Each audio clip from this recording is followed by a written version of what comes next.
Yes, good evening. Welcome back to the channel. It's another day, and we are one day closer to the transfer window. Just over 48 hours left until the deadline. It's Chelsea news. We've already brought out a video today speaking about Federico Chiesa, so make sure you check that out. We've got Giuseppe back on the back on the channel to talk Arsenal news. Quite a lot of headlines regarding your club again, but how's things, mate? Yeah, it's all right. Obviously, a few bits of business. See a lot of outgoing stuff. There's been links to a couple players leaving. Great bit of news about the what Arsenal. I don't know if you've seen it about what we're saying about our youth players that have left this season. No, Uh, I've not seen that. oh, so basically, what's happened is Arsenal have come out and said, well, we want the same amount of money from Manchester United, Brighton, and stuff for our youth players that they've taken, like Obi Martin, Dewsbury, and them guys that Man United and that Chelsea and Aston Villa were doing with their players. And they said that Oh, now earlier in the window. early in the window, and they're saying so if we're either we either get what they got for the young players, or we're filing lawsuits to look at into it as fraud. Oh, wow. To balance the books, because basically I think they got quite a bit of money for their academy players sort of thing. I don't know what the ins and outs of it, but so we're now saying we either want that money, otherwise what they done was dodgy with one another, and we want it to be looked into. So I don't know what's going to happen there, but Arsenal moving like more of a serious club in the transfer window. I see Ramsdale news. Yeah, I was gonna start on that. Yeah. Obviously, when we spoke yesterday, Romano come out and said Southampton will assess option for goalkeeper position, and then he went on to say Aaron Ramsdale remains on the list of Arsenal want to loan with an obligation to buy clause.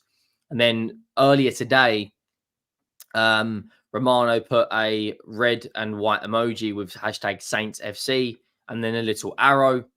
And then he put out a tweet, I believe, an hour after this, basically coming out and saying that the personal terms he doesn't think will be an issue. He said, understand Southampton and Arsenal are advancing well. In talks for Aaron Ramsdale negotiations underway. It could well get done soon. All parties optimistic. Reminder, Arsenal have agreed terms for Juan Garcia from Espanyol if Ramsdale leaves. So that's looking like Garcia is going to be a backup goalkeeper. The fee, there isn't too much news around how much the fee is going to be. I would imagine, just of my personal opinion, the estimation would be anywhere between the 25 and 30 million to 35 million pound mark. I think that's fair. So that would be 25 million plus 5 million add-ons for Nketiah, 27 million plus 8 million add-ons for Smith Rowe, and then potentially another 25 to 30 million plus Reece Nelson is still linked to a move away. You could be looking at close to 100 million in sales, which are all, let's be honest, no disrespect to Ramsdale, Nketiah, or Nelson, but they're not really in Arteta's plans. No, yeah, exactly. No, this one I agree. I think it'll be around 30 million. I think that's actually a bit of even 30 million is a little bit of a bargain for them, because I think at the end of the day, if he has a really good season for them, they could probably get like 40-50 million for him. He's still young, he's English. It's just right now, I feel a bit sorry for Ramsdale because I'm surprised that no better teams have actually gone for him. Like, it really surprises me. Like, I look at like Brighton and stuff like that, and I think I'm surprised no one's gone for him. Like, I really am, because I think he's better than Southampton. Obviously, he's just desperate to play football, so he'll go wherever. But then deals for us is really good, to be honest. And even them, you're not bringing out the Sambi Lokonga loan with an obligation of like 8 to 10 million. I think that we also Nuno Tavares with an obligation of 7 million. Like, these guys altogether is just above 100 million, and they're all fringe players. None of them, we haven't lost any players that are part of Arteta's plans, as you said. There's no one going that's like, oh. And at the end of the day, that's why Arsenal are getting these sort of prices, because if any of our top stars left, we're getting big money. The way we've started operating now, we're going to get big money for our more starry players. But I'm happy for Ramsdale to go. I'm still on the side of, if I was Ramsdale, I probably would have stayed at Arsenal rather than go Southampton. But I'm not a football player, like maybe when I you're guess, there. like, is it better to sit on the bench, not get any game time, and potentially win a league title, or do you go down the first team football kind of side of things? I think as it stands, probably, if I was in his shoes, I'd rather get some cup game time at Arsenal, because let's not forget, he could quite easily start every FA Cup and every League Cup game for you lot this season. Yep. Martinez wasn't the number one when he was at. You had Martinez and Leno, and Martinez was practically one of the reasons why you won the FA Cup. But the two breaking bits of news today. Now, I'm going to start by saying I don't know how legit these stories are, but they're all over the socials. Darwin Nunez late last night, an Arsenal ITK come out and said he potentially could be joining Arsenal, and it's kind of set everyone in kind of not at each other's throats, but there's definitely a divide here in both the Arsenal and Liverpool fan base. I started digging deeper because I was interested in the subject. He only has one profile picture on his Instagram of Liverpool. That is in the training kit. Every other picture is in Uruguay, the first team 11 when he was at the Copa America, or it's him and his family. He only featured, I think, 25 minutes against, or 30 minutes in their win over Brentford. I don't think he come off the bench at Liverpool. Plus, Liverpool today have just announced Federico Chiesa, who you're very familiar with, obviously being Italian, I think it's a good deal at around £10.7 million. Then you look at Liverpool, have got Jota, Diaz, Salah, Gakpo. I don't think Darwin Nunez is going to play the number 9 role, because we've seen Jota play there through pre-season, and we've seen him play there against Ipswich and against Brentford. Plus, we know how familiar he is with Cody Gakpo, being Dutch, seeing him in the Eredivisie. I personally don't think Darwin Nunez is in Ten Hag, in Arne Slot's plans going forward. However, the price they're going to quote Arsenal is probably going to be in and around the 60 to 70 million mark, I would imagine, just off estimation. Gyökeres has a €100 million release clause, which is around £84 million. And then you got on the other end of the scale, you got Ivan Toney, who's available for around £40 million. And then obviously you got a lot of wire players you link to. I'm actually going to say it as an unpopular opinion. I actually think Darwin Nunez in an Arsenal team will be a good signing. Purely on the fact Arteta loves versatility. We've seen this. We've seen every single game. He loves if you look through your entire squad, other than your goalkeeper, everyone can play a minimum of 2 or 3 positions. Everyone can. Saka's played left back at one point throughout his career. Do you think Darwin Nunez, 1, would be a good signing for Arsenal, and 2, is realistic for Arsenal? Darwin Nunez, man. Darwin Nunez. Nah, listen, to be honest, it could work. There is a realm in which it works. Like, I'm not going to say you're wrong about the versatility part. That's something that scares me. Like, 6 foot something, can play left wing, can play striker. The thing is, for me, is first of all, the money they would be asking for, ridiculous. Like, first, they bought him for 70 million. 80 million. So you can't be asking for that after he's come and kind of stunk it up, really. You've got to be looking at 40 millions, like, to be honest. Second of all, the options we can get ahead of him, I just think are better. And do you know what? Like, I know we saved Havertz and stuff, like we've sort of revived him, they say, and stuff, but like, I kind of want a window where we can bring in a striker, bring in an attacker that we're just happy with. That there ain't got to be that dark cloud looming over it of, like, maybe in the future, yeah, it'll be nice, but like, I want a bit of joy now. Ivan Toney is not the most exciting one for me because stuff has dampened him on me. But if he comes in, I'd be happy. Like, he's one that will come in. I'll be like, all right, cool. Yeah, I'll be a bit disappointed because I really want Gyokeres or Osherman, but like, cool. He's a great player. And I think once I see him in the shirt and that, I'll start getting more gassed. And then, like, that will be just off the bat happy. Every Arsenal fan on board.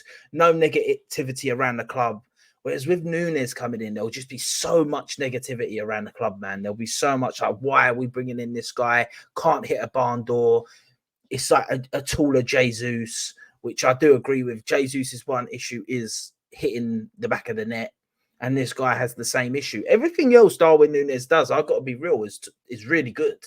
Like the way he gets into the positions, the way he creates, but he can't finish for some reason. I don't know what it is about him. So for me, it's a hard pass. You wouldn't. So let's say hypothetically, we'll get on to Gyökeres in a minute because there's a number of reports out there. But if you're speaking purely on the fact that Viktor Gyökeres, let's say hypothetically on this scenario, it's unrealistic. Would you take Tony over a Darwin Nunez? Bearing in mind, Tony is 28, 29. Darwin Nunez is 24, which is so he kind of fits the age. Nunez kind of fits the age of predominantly your best players in your squad, whereas Tony would be, you'd imagine he'd give you 2 really good seasons, and then he probably would be moved on. Whereas Nunez, I kind of feel like you are right. It almost seems like you've got to save everyone. Jorginho, when he first moved, there was a lot of like, why are Arsenal, and like looking at it from a rival perspective, I don't get why you've got to want to save a player all the time. Like if Arsenal dropped the Viktor Gyökeres like a bomber right now, the Arsenal world and the football world would go nuts. And it would be like, all right, we've got a serious player here. But if Nunez comes, it's almost like there's that unknown, how is he going to get on? But Nunez has got, last year he played 36 games in the league and he got 11 goals and 8 assists. And across all competitions last year, he got 5 goals in the Europa League. He got nearly 30 goal contributions, which isn't bad at all, but he did play a lot of games. For £70 million, I personally think you should be looking elsewhere. Yeah, that's it, man. That's the thing. Like, obviously, I would take Tony over him. I just think Tony's got more credit in the bank and stuff over him. Also, Tony's the sort of guy that we could bring in. We could bring him in, and then we could say next season, look at an Isaac or something, you know, like his age bracket means that you can still look for the future. Whereas you bring in Darwin Nunez, and now all of a sudden you've got Havertz, Darwin Nunez that are like 2 guys playing up top that are quite young. And it's like, do you want to bring in another young player and then just have like loads of youngsters and then have too many people there? Bit like Chelsea, or do you want to have like an older guy that's got like another season in him, 2 seasons, and then sort of go from there and bring in another player? So I'd go for Tony over Nunez. Plus, like obviously, if it's a top player at that age, like a younger player, like Osherman's younger than Tony, then even Tony, though, to be fair, he does probably have like 3-4 years left in him at top level. He's 28, so you could imagine him at 32 still doing something. The style of player he is, he don't rely on pace and stuff. So yeah, man. Yeah, Darwin Nunez. I just want that to. I think it's all false. I think obviously it was put out there. I think it is false, but there is that part of me that I think it's that part of me of saving players, because we don't save. I don't think we save players for the sake of saving players. I just think Arteta looks at a player's ability and says, "I like his ability. I believe he's got that arrogance and that to believe that he can get the best out of that player's ability, and he don't care what he's done at the last club.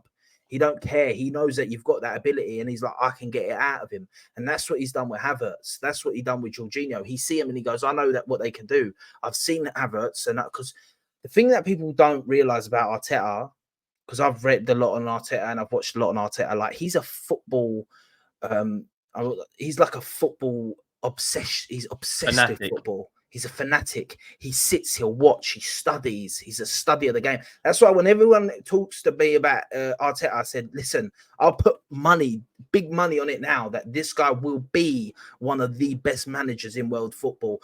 Maybe not at Arsenal. I'm not even saying it's got to be at Arsenal. It could leave Arsenal, go somewhere else. He will be, I can tell you now, because he's that Pep Guardiola obsessed. The best managers they are, and he watches footage after footage.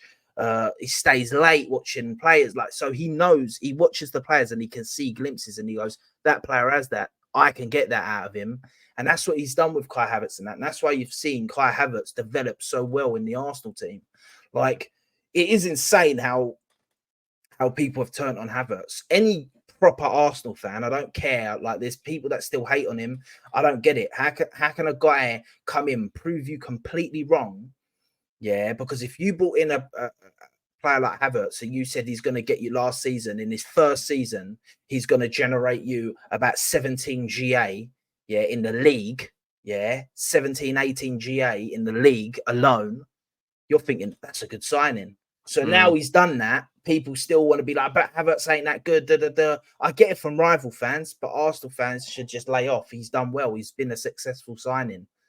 Maybe a bit priced, maybe a bit overpriced. That's a different conversation. That's the market, though. Like, I think the first 3 months of Havertz, I don't think he was. I think he was trying to figure out the system, and then after that, he started performing. And I think it was a confidence boost. Getting that penalty against Sheffield United when he put it away was a big confidence booster for him. But there's a lot of sources out there still, and these are credible sources in Portugal and around Europe, still linking you to Viktor Gyokeres. And one of the Sporting ITKs has come out saying, don't be surprised if Arsenal trigger the 100 million euro release clause, which is around 84 million pounds for Viktor Gyokeres in the coming days. 48 hours left of the transfer window. I mean, there's a lot of people online speaking about it. Do you think Viktor Gyokeres could be an Arsenal player in the next coming days? Because we spoke about this yesterday, but Edu has come out and said, you know, towards the end of the window, your fan base are going to be pleasantly surprised. Do you think this will be something like deadline day all those years ago when you signed Mesut Ozil and it come out of nowhere? It was like one of the best midfielders in world football was leaving Real Madrid. And let's be honest, you weren't anywhere near that good at the time. You were like competing for top 4, but now you're competing for a league title. There's a difference in how your trajectory of where you've gone. Do you think Gyökeres could be an Arsenal player? Yeah, to be honest, I think he can. I think he can, because the reason I think he could, and I hope he is because of that release clause. Because I believe that Arsenal have probably already spoken to him. If they're even thinking about him as an option, we've probably already spoke with him, and we've probably already said like, cool, personal terms already agreed and stuff, and that stuff's all good. At that point, all you got to do is trigger the release clause. Maybe we're waiting. Because for that reason, if he says, listen, I'd love to come to Arsenal, I only really want to come to Arsenal. Sporting, I'm not fussed about leaving Sporting, but if you come in for me, I'll come. Now, Arsenal are going to look at it and probably say to themselves, look, mate, he's got a release clause that we're willing to pay. Let's look about. Let's see what we can do. Come the last day, the last couple of days of the window, last day of the window, we just activate it and get him. It doesn't matter. You don't have to barter. You don't have to do all that. You could maybe, to try and get him down cheaper, maybe we could do that. Maybe we can go in the morning and say, look, we want to give you this much. If they say no, activate the release clause. It makes too much sense. The thing that's really making me wonder about Gyökeres is the fact that no one else has looked at him. And I'm probably going to get cake on my face when we don't sign him in the end. No one was looking at Sesko either, though. But when you were linked with Benjamin Sesko at the beginning, no one was really in for him. Yeah, he stayed. Yeah, that's the thing. But I'm not saying we'll get him. But there's something that's have made me think, like, has he told other people that he's not willing to leave to go to them? He's only waiting for Arsenal or something like that. The reason I say that is because there's been constant links with Arsenal the whole transfer window. Someone like Chelsea, like it's just like Chelsea haven't even attempted to look at him. And I just think that the numbers he's putting up, even at the start of this season, it seems like someone that Chelsea would look at least, or another club would look at, or maybe flirt with. There's been nothing, absolutely nothing with this guy from anyone else. Now, that might be just because he's happy at Sporting and people are like that, we don't want to pay the release clause. Or maybe it's because Arsenal have sort of got their hand in there and he's sort of like waiting for us. But that could be wishful thinking. I could see it happening because of the release clause. Now, 100 million release clause for him ends up being like 80 million, something like that, pounds. That's not bad for me. We haven't spent nothing. Yeah, maybe we're looking at him maybe we're looking at Nico Williams and we're saying we're going to get one of these two by the end of the transfer window. Maybe we want one of these two.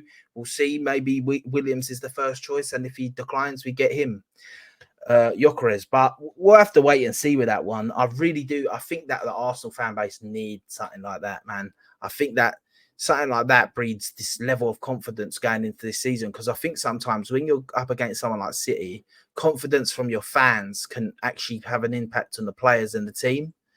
And I think if we sign a Gyökeres, it just puts not only Arsenal up here, but it also lowers all the fans to down here. Like, definitely if he comes in and he hits the ground running for us or something, people are going to be like, Jesus, man, they've just gonna, like, people will do it anyway. Like, they might want to say, oh, they'll do the Darwin Nunez comparisons, but people are going to say, bloody hell, Arsenal have just signed a guy who's already got 9 GA and 3 games in the Portuguese league. I know it's the Portuguese league, but 9 GA is ridiculous. And if you've seen the goals he's scoring and the way he plays, it's nothing to do with the Portuguese league, mate. He slaps. What do you say to the people then that say, what about Darwin Nunez' Portuguese league record? Because his record for Benfica was ridiculous.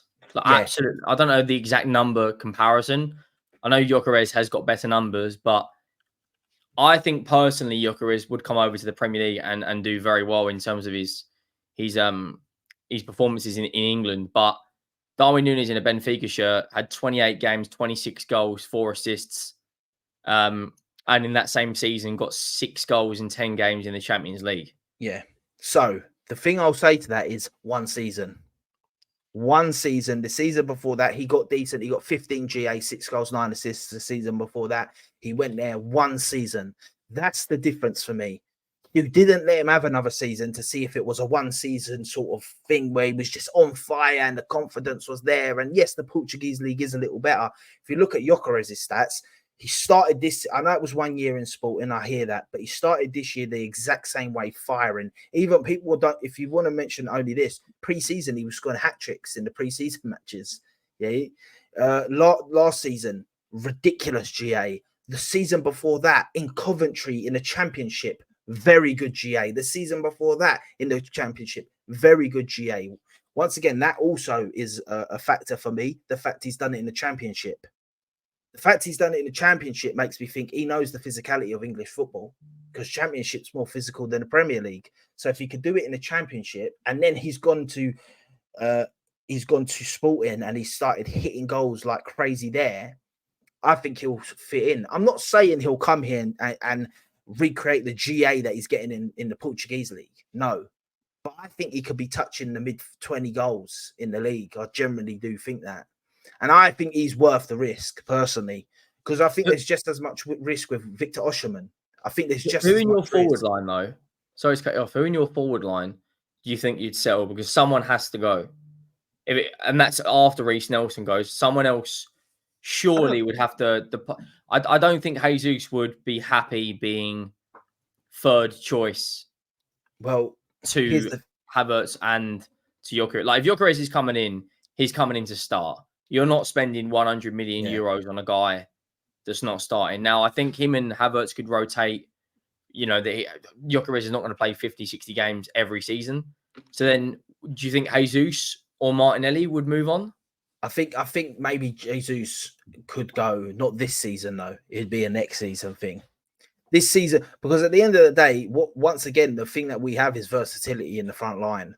Jesus might not get a lot of striker time, but he might get time on the right wing for Saka. On the left wing, he can get time in the team. You know, it won't be just like that's it. It's not like say we had Havertz, Ivan Toney, and then we were bringing in Gyökeres, and it's like, well, what's Toney gonna do? You know, like he can't play anywhere else, sort of thing. This is like Jesus can play on the wings, so I think that makes it a bit more feasible. I don't think we have to get rid of anyone because we've got Eddie Nketiah left. I think Eddie Nketiah leaving opens that door for another player there. And it's just, listen, at the end of the day, you sink or swim when you want to battle for championships. And if you can't get into the team, if you can't stay fit, Jesus has to leave at the end of the season if he wants more game time. He won't leave this season, though. We won't sell another attacker this season once Reece Nelson goes as well, because we haven't got an abundance of attackers. If Reece Nelson goes, currently we have Saka, We have Jesus, Havertz, Trossard, Martinelli. That would be our attacking options. And you can say Wanyeri maybe, but he's more of a midfielder. That's our attacking options, mate. If Do you think the club will? goes. Do you think the club will regret selling Obi Martin to Man United? Well, we didn't sell him, did we? He didn't. Oh no, sorry. Do you think Yeah. the club will regret not going out there and breaking the bank to keep him? Because I think he had 3 offers abroad that were better than his contract offer, and Man United, of course, offered him more wages. Looking at his goal record throughout the academies, like the under-18, the under-18s, the under-16s, do you think the club? Because I look at it in a similar situation to when Tottenham had Harry Kane. Kane's numbers were, not Harry Kane. No, yeah, he's Harry Kane. Yeah, his numbers were very, very good, but we managed to keep hold of him and loan him out to respective clubs like Leicester, Leyton Orient, Millwall, and that. And then it was only Tim Sherwood that managed to keep hold of him. I think you could have a potential goal machine there, but then again, unless his minutes are not managed, unless his loan spells are not managed, who knows? Like, is he going to really get more game time at Man United than Arsenal? Listen, I don't know. But the thing is with us, apparently we offered him a really good deal. Now, the fact that we kept Wanyeri is the reason that I say good riddance to Obi Martin, because the fact of the matter is Obi Martin did not have the same clubs after him as Wanyeri did. And I'm telling you now for a fact, Wanyeri was wanted by Manchester United, Chelsea, Spurs, Manchester City, Liverpool. That's just Premier League teams that wanted him. Everyone wanted this guy, and we put a contract on the table, and because he loves Arsenal and he wanted to be at Arsenal, he signed the deal. This guy, we offered him a good contract. If Arsenal was saying that we offered him the best contract possible, I believe so. I don't think they should break the bank in the contract, because that's how you spiral as a club. Because you offer this guy it, and then you get another guy come through that's really good, and they go, well, hold on, you gave Obi Martin this, so I want this, and now you've raised all your stuff.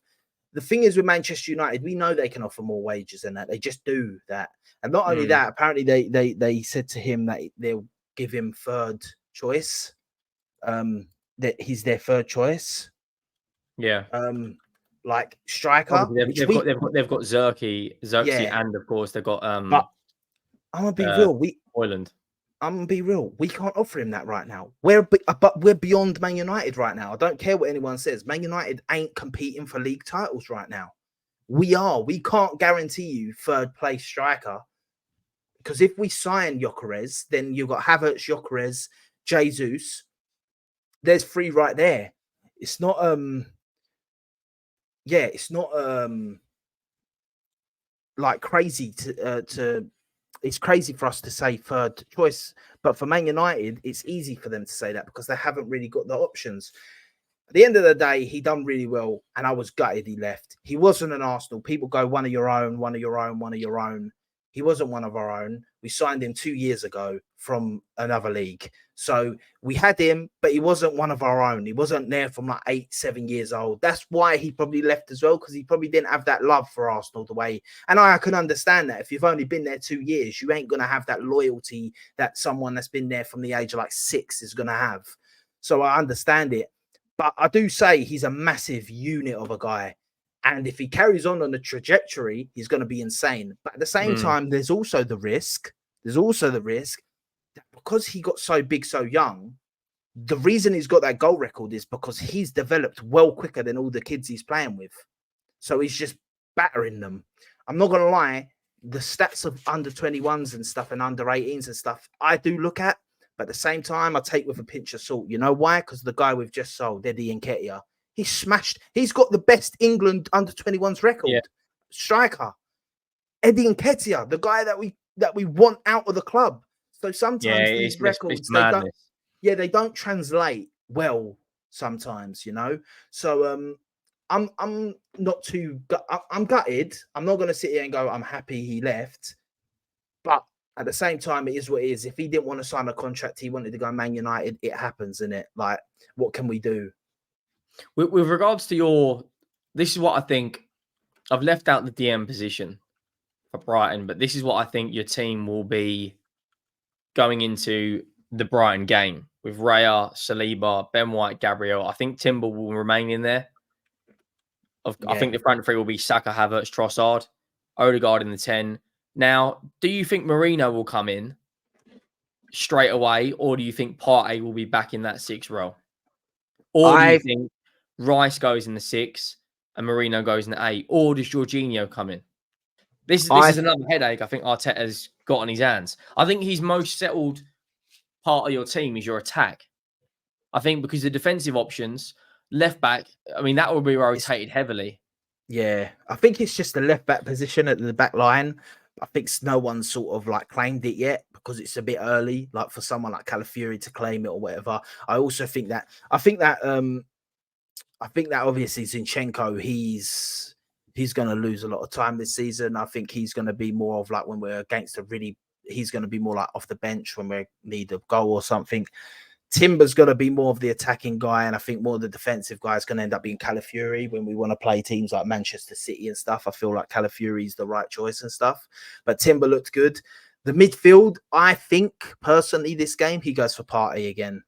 I don't see a reason to rush Moreno into the starting 11 this game when Partey scored in the last game, and he had an all right game. I know obviously he got turned a few times by that Rodgers. I just think that Rodgers had an excellent game. But I think with Partey, he scored that goal. It's kind of hard to take him out now, isn't it? It's hard to take him out. Do you know what I mean? But what I will say is you can take him off in the 60th minute. If the game's going well, you can take him off in the 60th minute, bring on Moreno, give Moreno a good little run in the team, see how he does. But I don't think there's a need to start Moreno in this game. Maybe he does. Listen, maybe because he's been training already. So maybe Arteta says, listen, because Arteta is a bit ruthless like that. He is a bit like, if he wants someone to be in the team, like you see Havertz come straight into the team. If you want someone in the team, they go in the team. So we'll have to wait and see. But I'm a bit one of them, when it's not broke, don't fix it sort of thing. And we just beat Aston Villa away from home 2-0 with this team. Do you risk changing it? I don't know. But yeah, I think obviously by this time we'll have hopefully a striker in that as well, an attacker. They won't play this game because they would have come in a bit too late. If you used to put like money on it right now, with the uncertainty of Raheem Sterling at Chelsea, with Ivan Toney's future still up in the air, and of course the Viktor Gyokeres links, who do you think the attacker will be that you bring in? It's so hard. You know why it's so hard? Because you're linked to so many people. You know, like when you link to so many people. If I was to go with the gut feeling I have, it's Ivan Toney. Ivan Toney's the gut feeling I've had, just because I've read a few reports about his move to Saudi was near enough complete last week, and then Arsenal started talking to Brentford and about interest in that, and he stalled the deal to Saudi because he wants to come Arsenal. And I'm thinking, why would the Saudi deal have not gone through yet? So it does sound like apparently he agreed terms with Saudi, but Brentford weren't happy with the fee that Al Ali put forward. So like he agreed, I think, 25 million euro package over 18 months or whatever it was. But in terms of the actual fee for the player, I don't think Brentford were happy with it. Ivan Toney, I think, would be a good signing for you lot. I've just got a feeling it'll be a winger, or maybe Gyökeres. Like if out of nowhere tonight there's a huge transfer story, then maybe Gyökeres. But there's still a lot of journalists out in Portugal saying that Arsenal want the deal to happen. So who knows? I think that it could be out of left field, the signing as well. That's why I think Gyökeres could be the deal, because I think it could be someone who you've kind of not thought is going to happen, and bang, it happens. Like, I do think Arsenal are moving like that. We'll definitely sign someone. I don't see it out of the realm of possibility that we sign both as well. Once again, a left winger and a striker. Definitely when it comes to deadline day, for example, if Sterling hasn't got a club on deadline day, I can see that also happening, because I can see us doing a loan. You know. What, loan and with an getting option him. to buy for a forward? Yeah, like no, I feel like that we could get him on a loan with no obligation. Interesting. That would be perfect for me. If we could get him on loan with no obligation to buy, just a choice to buy, we don't have to buy him, then for me, that's the deal for the winger. If we get a strike, if we get the striker in, that is, yeah, that just makes a lot of sense to me. If we sign a Gyökeres or a Tony, obviously the dream would be Nico Williams on the wing, but I just don't see it happening. I don't see any realm of them accepting it and him accepting it. The thing is, I don't see him doing Bilbao like that after he's kind of promised and that he's Yeah, and obviously staying, got the number 10. he's not involved in the 11 today. He's not involved in the actual so the team we're playing at the moment, they're 0-0 in 40, while recording this 41st minute, and he is on the bench for Athletic Bilbao. Now, if that means because he's linked to a move away or it could be a fitness problem, no one really knows the ins and outs of that. But as you can see right there, Nico Williams, number 10, is on the bench, and their forward line is his brother, Inaki Williams, Dejalo, Guzareta, and Sanche. So he is on the bench. Whether that means something or not, if fans want to buy into that or not, I don't know. Don't shoot the messenger. But what I would say is I don't think he will leave Athletic Bilbao this window.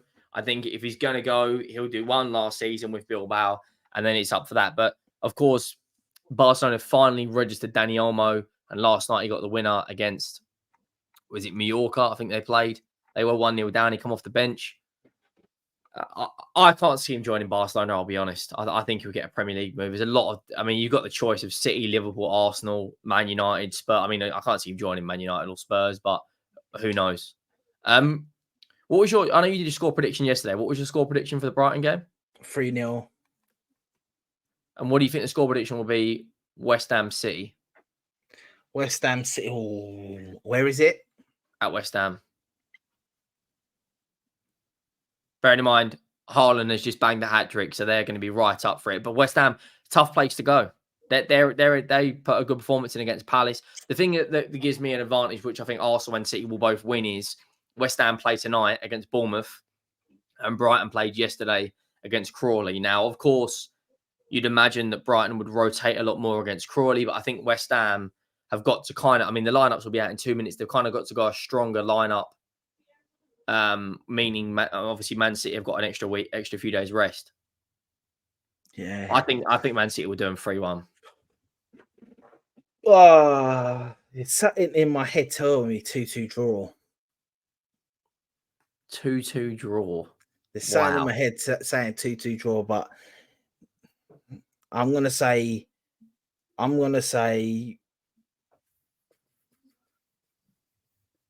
it's hard with City, man. They're at the same. I'm gonna go with 2-1 City. I think West Ham will definitely score. They're very good from set pieces.